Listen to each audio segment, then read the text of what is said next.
Morning, folks. It's day 7 of our build, and yesterday was a bit challenging. So yesterday we put up another section, and first thing we do is we put up the columns, and then we put up the girts and the eave. So the first thing we noticed when we put up our first girt is holes weren't lining up right and something was off. So then we went to the top and we put an eave on to try to see, because there's only 2 holes, there's only one way those can fit. So we put the eave on, and then basically we discovered that we were 4 inches off. So we came down, we measured the distance between the columns, and sure enough, they were 4 inches shorter than all the other ones. So we knew something was wrong, and we had to figure out what happened. How did we get 4 inches off? So if you measure from the edge of the slab, all the anchor bolts and everything were positioned exactly how they were supposed to be. We went back and looked at the plans, and after a while I finally discovered something on the plans that was very hard to figure out, and you could only figure it out if you caught one little detail. And basically what that detail told me was the slab. So it's a 50 by 80 slab with an 1.5 inch tin ledge. But basically measuring from the top of the slab, 50 by 80, and that's the size of the enclosed building. And if you look at the plans and everything, it appears that that's exactly what you need to do, is pour the slab 50 by 80. But then there's a little bitty detail that shows on the last column the measurement is taken from the outside of the column instead of the center of the column. And so it shows a 4 inch offset, and it's only displayed in this one place in very fine small writing. So if you miss that little detail and you don't do the math and figure that out in your head, then you would never know that the slab needed to be 80 feet 4 inches. I missed it. My concrete contractor missed it. I felt pretty bad about that. But once we figured out what the problem was, then I called the company, the building company, to try to see if we could come up with a solution to it. So in talking to the building company, they swore up and down, no, that the slab should be exactly 50 by 80. And I disagreed with them and said no, because the only possible way that this can work is if you add 4 more inches to it. And they didn't believe me, and then they looked at the plans, and I literally walked them step by step through the measurements and how I came to that conclusion. And then they said, oh, you're right. So the fact that even they hadn't seen it and weren't aware of it, I guess made me at least feel better about that part, that it wasn't just me that missed it or my contractor. So then we had to come up with different possible courses of action. We call them COAs in the military, and try to figure out how we were going to fix it. So here's the slab, and this is the column that we started with, and so that column should be 4 inches over to the right. So that would have it hanging off the slab by 4 inches, which basically means your bolt pattern, you've got 2 bolts on this side and 2 bolts on this side, and the spacing of those bolts is 4 inches. So in order to fix that with the slab, I would have to move the column over onto these 2 bolts, and then there'd have to be 2 more bolts 4 inches over. Well, obviously this is where the slab ends. Now there's a deep footer there and everything else, but there isn't 4 inches, so that's only 1.5 inch ledge, and then you got probably another 1.5 inch to the middle of the bolts, so you probably got 3 inches of concrete there when you need 4 inches. So one course of action, of course, was to add more to the concrete, and I didn't feel comfortable digging out basically a whole nother footer along this edge, drilling it, tying rebar in. Then I have challenges with the plumbing and stuff that I've set in. That's now would be off. And the only way I felt that doing the concrete solution would work, and even then there would still be challenges, I'd have to cut out my plumbing, basically tie rebar to the entire slab and go all the way out to the piers and redo this whole thing and add concrete to this open section so that it would be structurally sound. So in my mind, that was not a acceptable course of action. Number one, I just didn't like the way that it would lay out, change my plans, and I didn't like the way that the structural, possible risks of bad structural integrity. And it costs a lot of money, so not a good course of action.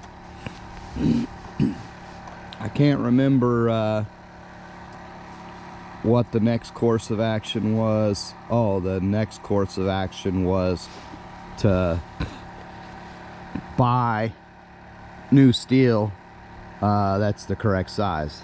And I was like, well, that's not really that good of a course of action either, because again, to buy a whole new section of steel wouldn't be cheap. And even then, if I go to the local steel places, I could buy the steel, but then I would still have to drill every single hole, and it just yeah, it'd be a lot of extra work and a lot of extra money. So I didn't like that course of action either. So as I thought through it, I began to develop my own plan and challenged the engineer. We ended up on a conference call with the company reps and the engineers, and talking through how do we solve this problem. I began to talk out loud, or think out loud, and just told them, okay, I'm thinking out loud here. If I say something that y'all think sounds off or something, be sure and call it out so that we can course correct, but here's what I'm thinking. So on these girts, for example, the unique thing about this set of girts is this is the building edge, the enclosed edge, so they end here. There's no overlap. Normally between sections we have overlap. All the bolt patterns are 4-inch bolt patterns. So what we did was I said, well, let's shift our overlap, and then we'll go from there. So what we did was we moved over 4 inches. So if you look at the bottom of that tab, you can see there's daylight through 2 holes and no daylight through the other 2 holes. So basically those need to be drilled out, the 2 holes, and then we'll be able to get bolts in all 4 of those holes.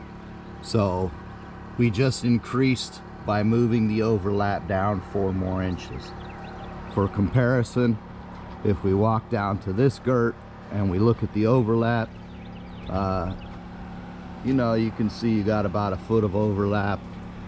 We can see the bolt pattern there. That's a 4-inch bolt pattern, everything lined up, and we're good to go. So I guess just estimate that's about, yeah, 12 inches of overlap probably. And so if we come down to this one now,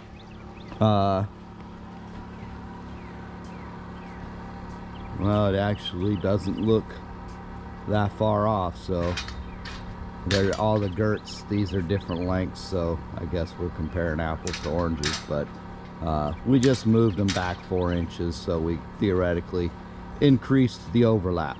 That's all we did. Now when we get to the top, we've got an eave, and so on that eave I had to make an adjustment. And so what I did was I cut 4 inches off of the end of that eave. So if you can see the daylight between those two eaves, I removed 4 inches from the one on the right, cut it shorter, and then re-drilled those 2 holes. So it mounts with 2 holes, cut off 4 inches, re-drill the 2 holes, and it fits perfect. Now what we've got to do today, when we come to the next section, it goes out to these piers. And so by checking all the measurements, so the building overall is 50 by 100.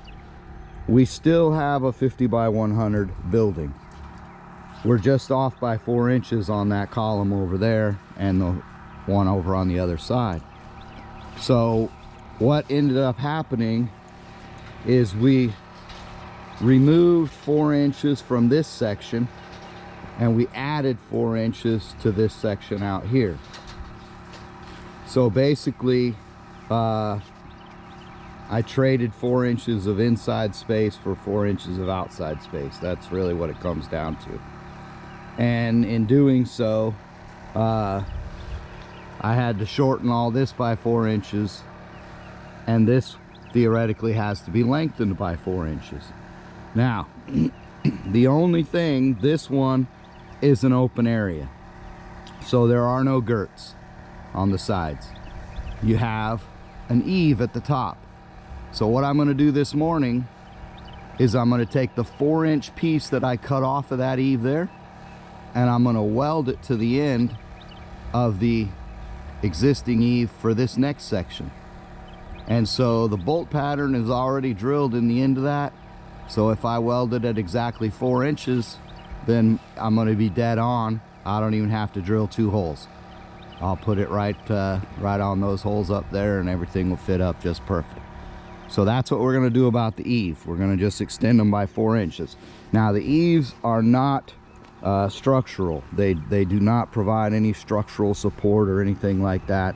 So the engineers said no problem. And you know, I even said that I could weld some bracing or something inside of the eave if it needed to be stronger, but everybody felt like just welding it would be more than sufficient, because basically all you're doing is using those eaves as an edge to screw your tin to when we put the siding in. Well, there won't be siding out here, but when we put the roofing on, that'll tie to those eaves. So no big deal there, problem solved. And then we've got roof purlins. And so the purlins sit on top of the rafters. Today we're going to put up the rafter here in this section, and then when we put up the columns out here on the piers, there'll be another rafter out here, and that'll tie together with the purlins up top. So all we've got to do on those purlins is the same thing we did on the side girts, is increase our overlap by 4 inches and maybe drill a couple more holes, and that's it. So problem solved. Engineers were happy with that. And at the end of the day, the cost of doing this is 0. There's no added cost because I'm using all the existing materials. Now we may have a little bit of challenges when we get to trim and things like that, but because the overall length of the building hasn't changed, honestly, even the trim should not be a problem. So you know, we'll see when we get there, but as we go along, if we run into other problems affected by that, we'll work through it. I think overall that's a really good solution. The engineers thought it was a great solution. It will not affect the integrity of the building at all.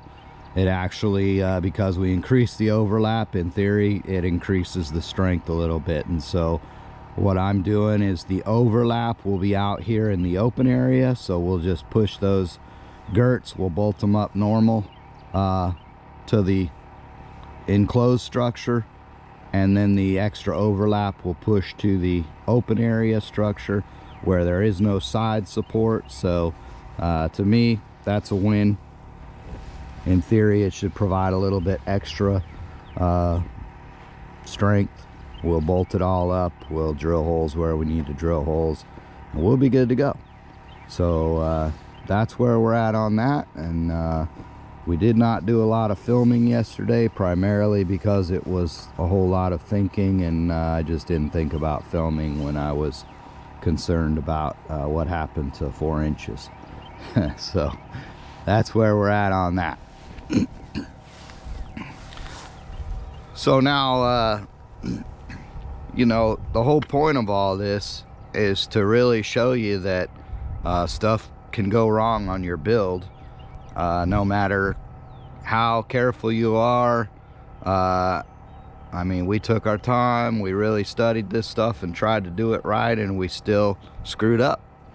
You know, it's not a big screw up, not gonna affect the overall building, but as a result, you know, we had to do a change of plans, and that cost us some time.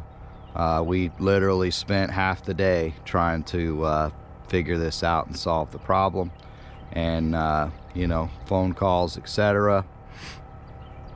So in the end, you know, I'm happy with the solution. I'm not worried about the 4 inches. We didn't lose 4 inches of our total building space. We just lost 4 inches of our shop space, which the shop was already what do I got there, 50 by 63 I think is the total shop space. So I'll take 4 inches off of that, no big deal. So you know, hopefully if you're following along on these videos, number one, you see that you got to prepare for stuff to go wrong. You got to be flexible, and you know, always plan for delays. If you're in a hurry and you got a timeline, then you may want to hire a professional. If you're just going to kind of take it as it goes like we're doing, then take your time, don't worry about it, and work through whatever the issues are. You know, we've had weather challenges that delayed us a bit. We've had now I don't know if you call that a change of plan delay, and you know, both times we've rolled with it. Today is day number 7 of our build. We've got possibly 2 more days where Hank is going to be here to help me, and now I just found out that I have to run back to the city. So when he returns to the city, I'll be returning with him, be there for hopefully just a couple days, and then Lorena and I will return out here and get back to work. So you know, we're just going to keep rolling with it, but we're going to get as much done as we can in the next definitely today and tomorrow. Monday, it really depends on the weather. They're calling for rain, but hopefully it's going to come in the evening, so we can get a day of work in there, and then we'll head for town on Tuesday. So we'll see how it goes there. That's where we're at. Keep following us. Appreciate your guys' support, and be sure to like, subscribe, comment, share, do all that kind of stuff. Help our channel grow, you know. So thank y'all again. Keep watching, and we're gonna keep building. Thanks.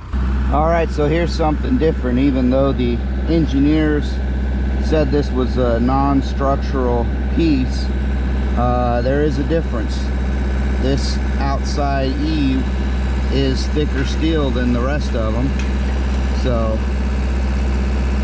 we can weld it together, but there is going to be a slight difference on that end, and this is the end that ties to the column. So I think what I'll do after I tie it together is come in with some more steel behind it and strengthen it up a bit, just to be on the safe side. So let's see if we can get this welded.